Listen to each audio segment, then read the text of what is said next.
Welcome to the Military OneSource Podcast. Military OneSource is an official program of the Defense Department with tools, information, and resources to help families navigate all aspects of military life. For more information, visit MilitaryOneSource.mil. Welcome to the podcast. I'm Bruce Moody. So we have an election coming up. I don't want to talk too much about it, but I do want to talk about your right to vote as a service member, as a military family. So I'm a retired Navy chief, and the way I voted and where I voted was different every time for 20 years. That was my normal, and I know it is for a lot of you. So we have with us today two amazing guests. Brianna Lennon joins us from Missouri, and Hilary Rudy is in Colorado. They're both election officials. We're so glad to have you with us. Welcome to the podcast.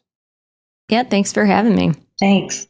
So before we begin, let me say to our listeners that if you have any questions about what you hear today, any comments that you want to make, let us know. There's a link in the program notes for that. And you can always call Military OneSource, the call center, and that number is also in the program notes.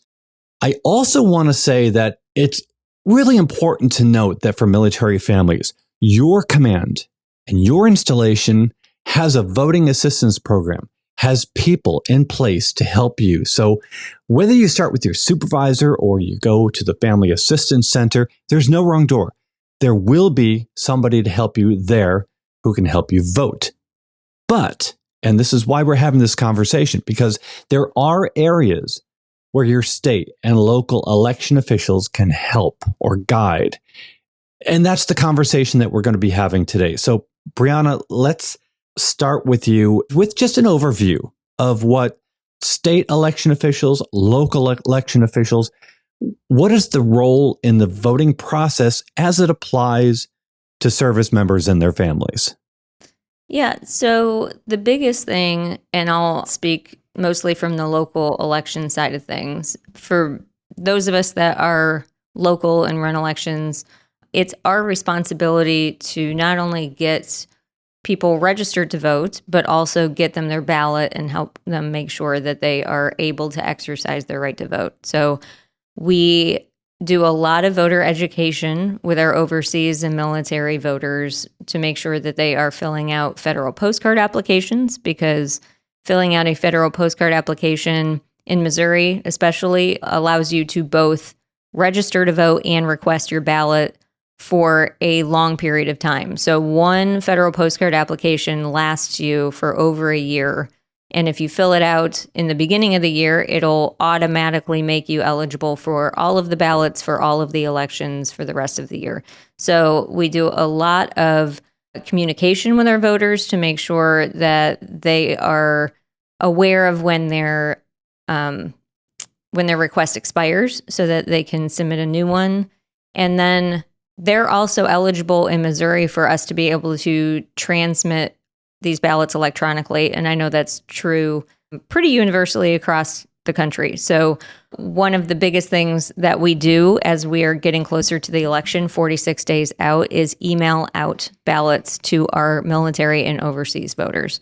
So if you are a military voter, you have that ability to receive your ballot in your email and then fill it out, print it out, and mail it back to our office. So that's the biggest role that we play, is really in the exercising of their right to vote. Yeah, I'm not sure if 46 is the day we're recording or the day this is going to post, but either way, it's really soon.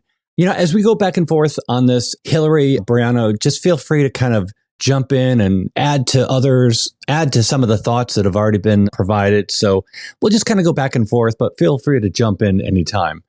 Hilary, what sort of help do you provide to military families who need to vote when they're stationed away from home? Sure. So our role at the state is really to support our local election officials in making sure that our military voters have that opportunity to vote. So as we head into the election, we are providing support to the county election officials. We're also providing support to our voters who are giving us a call with questions, how to get their ballot, that type of thing. And then we also make sure that our ballot delivery system for electronic ballot delivery is up and running and ready to go by the 46th day. as well as our receipt portal. So different states have different rules around how military and overseas voters can return their ballots. And so we want to make sure that following Colorado's laws, we offer all of those opportunities as well.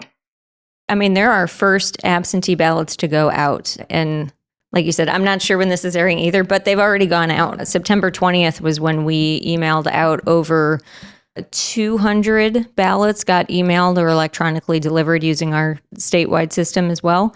And by the next day, we already had some military and overseas voters that had returned their ballot. So right now, people are casting their ballot that are military and overseas.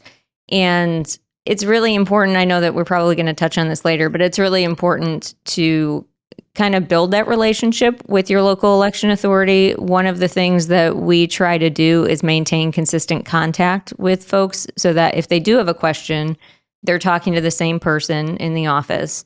And over the years, we get to know people pretty well, so they know when they have to fill out their new form and things like that so that they can get their ballot. But emailing the ballot 46 days beforehand really gives everyone an opportunity to take their time and research, but then also gives them enough time to mail their ballot back, because most of the military and overseas voters are going to have to print out their ballot and send it back to us through the mail. And if they are far overseas or in a remote area, it's important that they have as much time as possible to get it in the mail. So that's one of the reasons that they go out so early. Right. So what kind of materials are included when you send out the ballots? I'll jump in, Brianna, and speak to Colorado's process a little bit. So we send the ballot out to voters the way that they request it. So they can request it by mail or electronically. But certainly, as Brianna mentioned, the electronic delivery gives our voters so much more time. So our ballots went in the mail as well by the 46th day, by September 20th. And in our ballot packets, we include information about how to return it. So under Colorado law, our voters can return their ballot if they're military overseas by email or fax or mail at their preference. And so we include information on how to do any of those three options, as well as information about our deadlines and how to get those ballots back to us on time so that they can be counted. So how do absentee voters send in their ballots? What are the options? So it's very dependent on what state they are in. Everybody has a little bit of a different way. I can guarantee you that everybody has the ability to mail their ballot back. And I think there are some states that allow for electronic transfer. We do allow for electronic transfer if somebody needs to email their ballot back because they're in an area. In Missouri, our requirement is that it's designated as a hostile fire zone. So the Secretary of State's office has a list that they get in part from the DOD and the IRS as designated hostile fire zones. Those voters in those areas can email back or electronically transmit their ballots, but everyone else needs to mail their ballot back along with an accompanying affidavit. Interesting. So for deployed people, that very much relates to their experiences and some of the things they need to consider. What should absentee voters do if they haven't received their ballots yet? They should absolutely contact their state or local election official. Yeah, absolutely. Reaching out to us is the number one thing that you can do, because it may be a situation where we haven't received your application. One of the tricky things about using email is that sometimes attachments can get stripped from things if it hits as a security issue. There might be difficulties accessing particular websites and things like that. And so it's really imperative, going back to building that relationship, knowing who your local election authority is really invaluable. So that way, if you build that rapport and you have been voting with the same place for quite some time, or you're going to be overseas for a long period of time, that way they can help kind of reach out. If they expect to see your request and they haven't seen your request yet, they're going to reach out to you, and vice versa. If you haven't seen a ballot yet, absolutely reach out to your local election authority and ask why you haven't seen it yet. So if you haven't seen it yet, is it an option to use a federal write-in absentee ballot? The federal write-in absentee ballot really is a last chance ballot that allows you to cast your ballot in your jurisdiction. It's available in every single jurisdiction. And if you don't receive your regular ballot or don't believe it's going to get to your local election official on time, you can cast a federal write-in absentee ballot where you can at least vote for the parties of your choice, or if you know the candidates, you can write in the candidates. And the rules for processing those vary from jurisdiction to jurisdiction. But at least in Colorado, our preference really is to get that absentee ballot back from you. So we're really going to try hard to make sure we can get your full ballot back. But that federal write-in absentee ballot is a safeguard to make sure that you're able to cast your vote if we aren't able to get that regular absentee. A slightly different question here. So how do election officials count ballots? In other words, how do they make sure that each ballot is counted only once? So I think that's a great question, especially for military and overseas voters, because if we're emailing you your ballot, you're obviously not sending us back a traditional ballot that we could then run through our tabulator like we would do for somebody that comes to vote in person or even by mail domestically. So one of the things that happens to a military ballot is a recreation process. So we have a bipartisan team of election judges that come into the office to process our military and overseas ballots. And what they do is first they remove the ballot from the affidavit so that it is anonymous and that you maintain your privacy. But then the ballot itself is recreated by that bipartisan team. One of them will say the selection on that ballot, and the other one will mark the selection on the full ballot to make sure that that ballot can be read through the machine. And then the ballot that was mailed back to us or emailed back to us that is not going to be counted because it's just at that point, it has already been recreated. That is marked as a duplicate ballot. And then the actual ballots that the bipartisan team has marked is run through the machine. So there's a chain of custody in place for every military and overseas ballot that comes through so that we know if it's been recreated and when it's been counted so that we can track it all throughout the process. And then once it's counted, we mark off on the voter's record that their ballot has been counted. And that's how a voter can confirm if they call our office that their ballot has been counted. Or if it came back and unfortunately was really late, sometimes we do get ballots 3 and 4 weeks after the election, and that is too late for us to be able to count them. Then the ballot is marked rejected and the voter's record is updated with that as well. So every ballot is accounted for and every voter record is tied back to that ballot. Not how you voted, but that you voted. Yeah, important distinction. You mentioned ballots coming in late. Are there special provisions in place for late ballots? Well, I think the rules around deadlines for ballot receipt are going to vary from jurisdiction to jurisdiction. But speaking to Colorado's process, we have provisions in place for ballots to come in after Election Day. In Colorado, it's up to 8 days, and that's the same for military and overseas voters. But we also allow for electronic return in Colorado. So again, those rules are varying from jurisdiction to jurisdiction, so it's important that voters are talking with their local election officials so that they know what options are available to them and returning that ballot as early as possible to make sure that they have it counted. Can voters track their ballot status? Absolutely. In Colorado, there's a couple of ways to do that. We offer ballot tracks, which you can sign up for to get text or email updates about the status of your ballot, all the way from when your local election official mails it or sends it to you until you have it received in the county and counted. You can also go to our online voter registration portal and look there at govotecolorado.gov. Because womp womp, we're not as cool as Colorado. Missouri, you cannot track your ballot. So in Missouri, you cannot track your ballot. We don't have a way to do that right now at the statewide level. What you can do is call your local election official and ask if it's been returned, but we don't yet have ballot tracking. So it really varies state to state, is what you're saying? Yes. Yeah, absolutely. Colorado is the gold standard for most of these things. Okay. All right. Thanks, Brianna. So I mentioned that I was in the Navy for 20 years, and I truly voted differently every single time. And the one way I never voted was in person. It just never worked out for me. But a lot of military people are going to vote in person, families as well. So what are the most important things that people need to know about voting locally? What do they need to know about their local polling locations and hours, that sort of thing?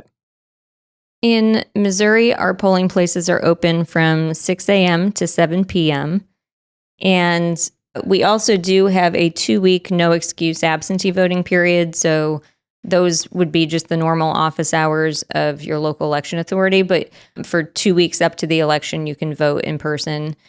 And for military voters in Missouri, if you show up at a polling place, that would be your polling place because of where you live, and you have not registered to vote, we still have a special ballot that has federal and statewide issues on it, specifically for military and military voters. So if you do happen to be at home unexpectedly and you haven't requested your absentee ballot, or even if you haven't sent it back yet, if you go to a polling place on Election Day, we will be able to help you cast a ballot in person.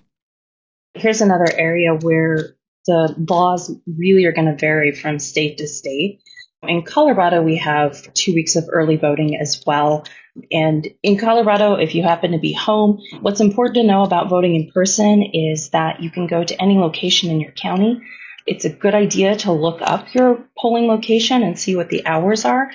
Counties have a lot of options. For example, in Colorado Springs, they've got a location actually on base at Fort Carson. So there are a lot of really convenient options, but it's really important to check those timelines in terms of when locations are open. And also important, I think, to know what you need to bring with you to vote. So in Colorado, you need to bring some ID with you to vote. There are a lot of options for ID. But you need that to vote in person. Okay. But again, Colorado is cool. So it varies from state to state. We really want to emphasize that. It does vary. You got to check your state guidelines. And especially voting season kind of happens after moving season for a lot of military families. And when you're moving a family across the country, you've got a lot of concerns, and maybe figuring out the how to vote puzzle is not top of the list. Understandable. So you really want to make sure you understand your state guidelines. Take some time to really get familiar with them, how things vary state to state. I want to get into another question here, and that is, military life is, people are on duty. So how can you accommodate service members who may be on duty during election day, but still want to vote in person? What are the options? I think that's another question that really is going to vary from state to state. But in general, I think it's really important to contact your local election official to know what your options are. And I think the best way to do that is to use the Federal Voting Assistance Program, FVAP.gov. You can access your state information really easily there so that you can get directly to your state information. And many states offer pre-election day options. So if you want to vote in person, there is an option to vote in person ahead of election day.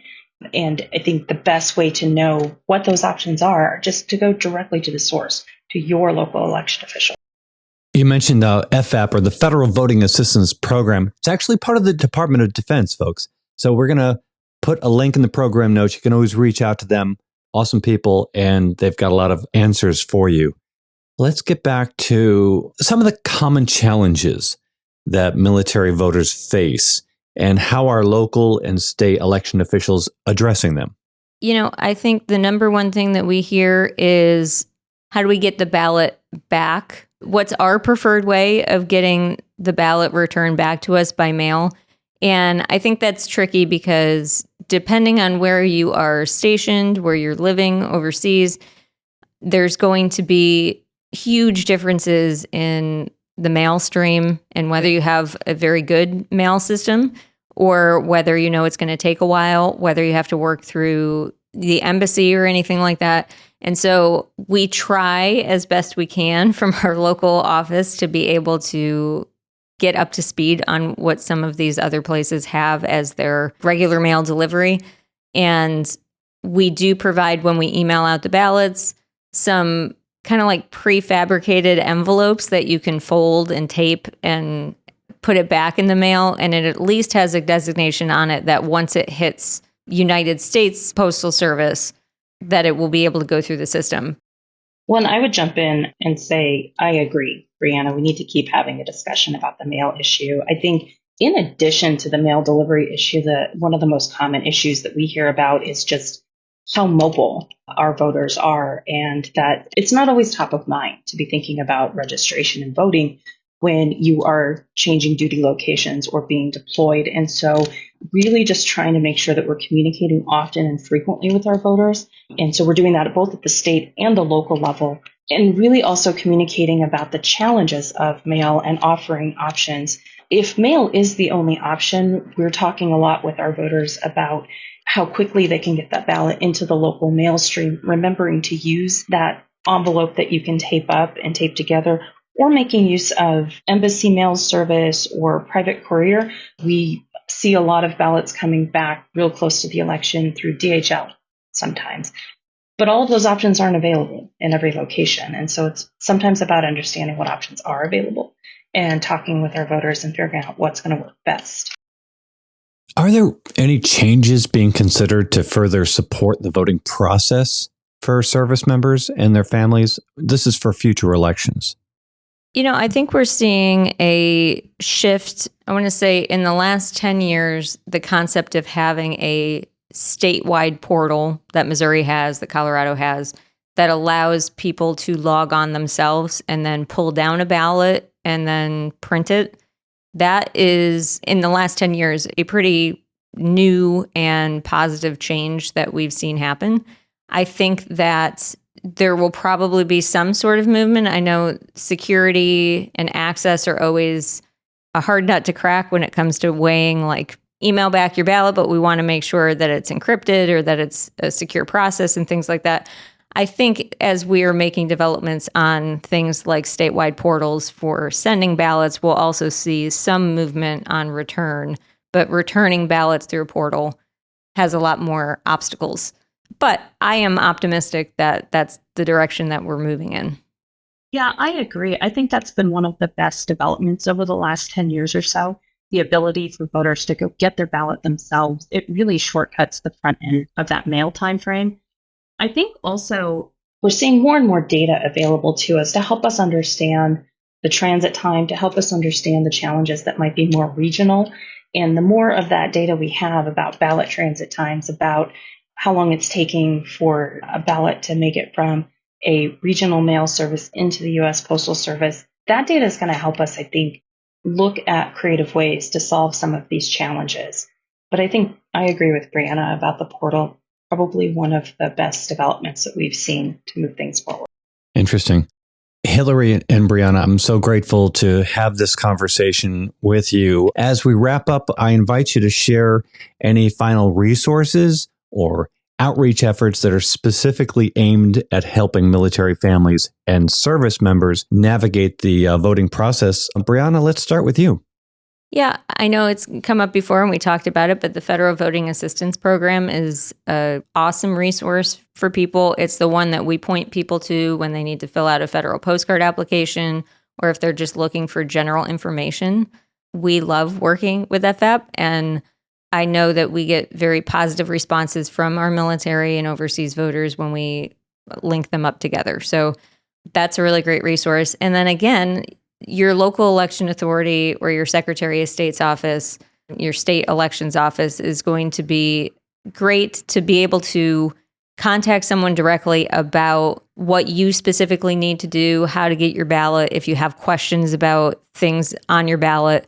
All of those are going to be answered by your election officials. So finding them, which is also tying back to FVAP, has a really great locator on there for people to be able to figure out what state they should be working within and who they should be contacting. Those are the two resources that we know are most important for our military and overseas voters, our website and the Federal Voting Assistance Program website. Brianna nailed it. We absolutely agree. Yeah. So we're going to link to the Federal Voting Assistance Program. I totally agree. I will third that. I guess that's what you say. And the Federal Voting Assistance Program is actually part of the Department of Defense. So it's a pleasure to be able to steer people to them. as well as it is to say thank you to Brianna Lennon and Hilary Rudy. Thank you to the both of you for joining us today. Thank you so much for having me. Yeah, thank you. This has been awesome. Good. I want to remind everybody that Military OneSource is an official resource of the Defense Department. We always like to hear from you, so click on the link in the program notes to send us a question, a comment, maybe an idea for a future episode. Be sure to subscribe to this episode wherever you listen to your podcasts, because we cover a wide variety of topics to help military families navigate military life. I'm Bruce Moody. Thank you so much for listening today. Take care. Bye-bye.